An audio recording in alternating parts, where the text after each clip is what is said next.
Assalamualaikum, salam sejahtera. Ini saya ingin menanggepin salah satu orang yang digelari profesor, doktor, namanya Suteki. Saya pernah jumpa sama dia di acara TV One waktu itu. Saya terkaget aja, kok ada seorang profesor berpikirnya kok kerdil sekali. Ini mungkin bisa dimaknai, memang betul lah. Orang itu terkadang bisa rasional dalam segala hal. Dalam ilmu apapun orang masih bisa rasional. Tapi begitu masuk ke agama, itu yang tadinya seorang profesor, doktor, siapapun, itu langsung jadi bebal. Jadi dungu lah. Jadi kerdil lah akalnya. Cetek akalnya. Nah, seperti Suteki ini saya lihat pembicaraan dia ini, pembicaraan orang sakit hati. Akhirnya apa? Gelar profesor itu seperti nggak terhormat lagi. Apa ya, mensikapi sesuatu tuh serampangan. Iya, untuk BNPT itu sebenarnya juga terjadi pro kontra ya, terutama banyak juga yang mengusulkan supaya BNPT itu dibubarkan saja. Kenapa begitu? Karena selama ini banyak yang menilai ya, justru BNPT itu terkesan ya memecah belah bangsa dengan menarasikan kelompok masyarakat itu terbelah menjadi kelompok yang ini radikal, moderat, fundamental. Kita kan sudah pernah ya memahami atau mencermati hasil penelitian dari BNPT itu tentang apa itu masjid yang radikal, kan itu kan? Dan kampus yang radikal, ya termasuk dosennya itu radikal dan tidak, itu kan? Ada juga ini pesantren yang dikatakan radikal. Ini kan berarti ada upaya, dalam tanda kutip nih, ada upaya untuk memecah belah masyarakat atau bangsa kita ini dengan narasi radikal itu.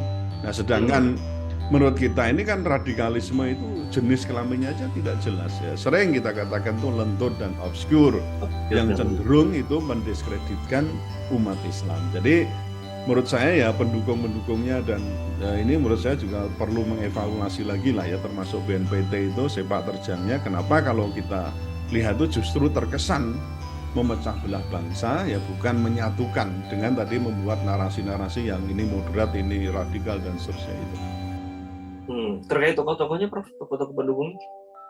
Nah ya, tokoh-tokoh mendukung itu harus mengevaluasi diri. Jadi termasuk dalam hal ini ya Kiai Haji Akil Siroj itu yang ya memang tadi saya katakan pro kontra itu selalu ada lah ya, selalu ada. Tetapi yang tadi saya sebutkan itu yang kontra itu ya meminta supaya tokoh-tokoh yang mendukung BNPT itu supaya mengevaluasi diri, setidaknya ya BNPT itu jangan dipakai sebagai alat untuk ya sarana untuk menggebuk lawan politik dan juga memecah belah bangsa, itulah. Dia mengatakan, mengusulkan agar BNPT dibubarkan. Katanya banyak yang nggak suka. Siapa yang nggak suka, Pak? Penduduk Indonesia ini ada 270 juta lebih. Lah kelompok Anda ini nggak lebih dari 1 juta. Jadi Anda nggak suka pakai klaim banyak-banyak, katanya nggak suka BNPT. Itu sesat pikiran Anda. Dan Anda mengatakan kata dari BNPT itu justru yang memecah belah. Loh, terbalik, Anda nih, kelompok Anda ini yang memecah belah, yang Anda menafsirkan agama serampangan. Karakter Anda ini kan karakter khilafah. Saya tahu Anda pendukung khilafah. Khilafah itu gerakan radikal. Kenapa saya bilang radikal? Dia ingin merubah falsafah negeri ini, mendompleng, menafsirkan agama secara serampangan, mengklaim-klaim khilafah. Sementara yang di anggota semua di kelompok Anda nih, Islam Anda tuh mungkin belum ada 0,1%. Kok bisa berbicara mewakili Islam? Apalagi Suteki ini, saya lihat nggak ada ciri-ciri keislamannya, tapi keluar ingin membuatkan BNPT. Lah, Anda yang terseksa, Anda yang terbebani, Anda yang nggak lebih dari 1 juta, nggak ada seberapa dari jumlah penduduk Indonesia, tapi Anda mengklaim katanya banyak orang yang resah. Nggak ada yang resah. Justru keberadaan BNPT itu sangat diperlukan. Untuk apa? Mengontrol orang-orang ini yang pahamnya Islam sempalan, yang radikalisme. Seperti Anda ini semua nih. Bingung kok bisa orang jadi guru besar ya. Memang terkadang itulah manusia lah. Hebat. Begitu kena isu ke agama, kecewa, langsung dia hina ke bawah. Pembicaraan dia sudah nggak pakai akal sehat. Mengklaim sebagian besar klaim-klaim aja. Dan Anda mengatakan BNPT itu justru memecah belah umat. Loh, kelompok radikal ini bukan hanya ini hari ada. Sudah dari Nabi itu sudah memberi pesan tentang siapa itu Islam radikal, siapa itu radikalisme. Sampai dibilang dia hanya membaca Quran cuma sampai tenggorokan aja. Dan di situ malah keras itu Nabi menisbatkan kelompok radikal itu sampai dibilang katanya apa? Dibilang bagaikan anjing neraka.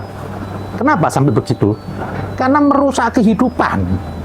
Sudah di neraka seperti anjing. Ya inilah Suteki. Merusak kehidupan. Dia mengklaim seenaknya seperti Islam mewakili dia. Itu Nabi sudah kasih pesan. Jadi kalau ini hari ada orang radikal itu bukan suatu hal yang aneh. Di zaman Nabi aja masih ada kaum radikal. Bagaimana sekarang nggak ada Nabi? Yang Islam ini cuma persepsi. BNPT di sini tentu dong. Kalau radikal itu bermuatan agama, pasti lahirnya ya dari masjid, pesantren, ulamanya atau ustadznya. Itu pasti lahir di situ. Nggak mungkin radikal Islam lahir dari pos hansip, kan nggak mungkin. Nggak mungkin radikal Islam lahir dari warung kopi, nggak mungkin. Jadi wajar BNPT itu menselidiki, mengecek semua. Dan emang sumbernya ada di situ. Jadi saya pikir sikap BNPT itu sudah benar apa adanya. Dia mengontrol gerakan radikal ini yang di negeri ini marak atas nama agama. Jadi terus lanjutkan aja.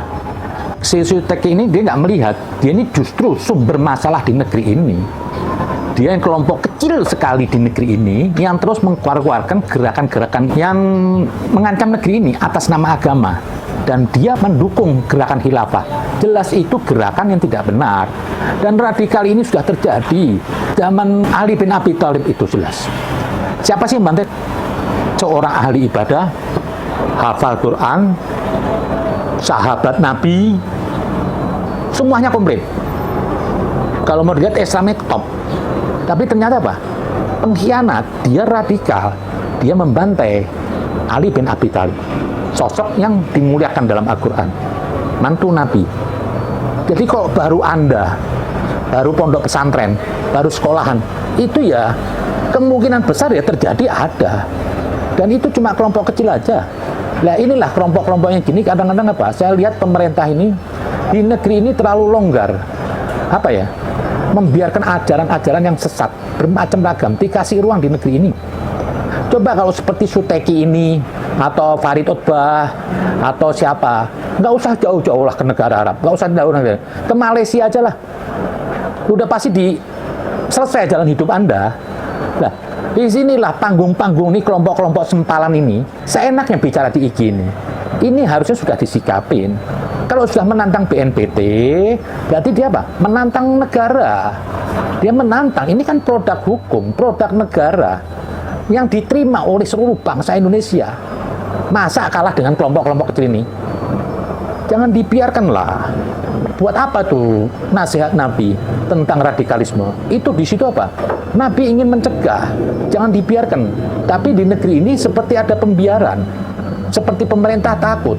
Nggak usah takutlah dengan stigma mereka nih kelompok-kelompok sempalan kecil ini mengatakan Islamophobia apa? Nggak usah lah. Di sini nggak ada Islamophobia. Di sini sudah sudah melampaui batas gerak Islamnya. Mudah sekali. Bangun masjid nggak perlu izin.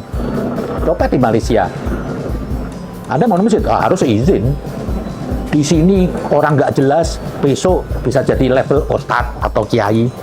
Coba Anda di Malaysia, nggak usah di Arab negara lain. Dicek dulu, dikasih sertifikasi. Apa sih semua di sini diberi bebasan berbicara radikal seenaknya, keluar-keluar seperti Rezek ini. Coba berani di Malaysia. Jangan kok pergi Malaysia jalan-jalan, di sini keluar-keluar. Coba Anda ke Arab, seperti Rezek kek, si Utbah kek, si siapa lagi itu, yang pokoknya gerakan yang keluar-keluar ISIS. Coba berangkat ke Arab, digorok Anda. Di Arab tuh nggak sembarangan. Oh, negara-negara Arab yang punya aturan masjidnya nggak kayak sini, di mana-mana tempat masjid nggak pakai izin bangun aja. Masih mau dibilang gitu Islamophobia? Janganlah. Nah inilah di sini perlulah pemerintah mensikapi seperti Suteki dan rombongannya ini. Ini sudah serampangan, berlagak profesor tapi akalnya cetek dan licik. Dia mengklaim apa? Mayoritas, memecah belah BNPT. Kok mecah belah? Besok kalau ada orang melanggar hukum, kalau ditangkap atau ditembak, apa itu pembunuhan? Kan tidak. Lihat dulu dong, kenapa BNPT menangkap? Karena sudah mengganggu negeri ini. Bukan salah BNPT ataupun Densus yang menangkap semuanya, atau polisi yang lainnya, atau tentara. Ini perlu dijaga negeri ini. Jadi nggak bisa sembarangan orang mau klaim atas nama Islam. Apalagi seperti ini, nggak jelas Islamnya. Lahirnya di mana nggak jelas. Karena mungkin dapat bayaran waktu itu saya nggak tahu, mungkin untuk pengacaranya si Khilafah. Karena ditolak, harusnya pemerintah tidak boleh lagi orang seperti ini mengajar.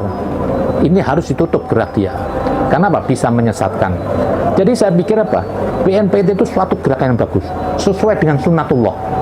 Kenapa sesuai dengan sunnatullah? Karena Nabi sudah kasih warning tentang radikalisme. Jadi keberadaan BNPT dan Densus itu dan polisi dan yang lain itu sunnatullah. Itulah ajaran Islam yang sebenarnya. Jangan sampai karena kelompok-kelompok kecil ini mengorbankan yang lain. Jangan sampai kelompok-kelompok ini merusak yang besar. Ini dia bukan Islam nih, rombongan khilafah semuanya. Jadi saya pikir lanjutlah BNPT, saya dukunglah. Jangan usah denger nih ocehan-ocehan seperti seteke ini. Dan saya pikir tangkapinlah Pak Pro semuanya. Jangan dikasih damai. Jangan damai sama mereka. Mereka ini tetap penjahat. Jangan sampai terjadi nanti ada pembantaian lagi. Jadi gerak BNPT saya pikir apa? Sudah gerak Islami. Terus melanjutkan, mencegah sesuatu, mengkebiri sesuatu yang kecil untuk menyelamatkan yang banyak. Itu aja mungkin. Terima kasih. Assalamualaikum.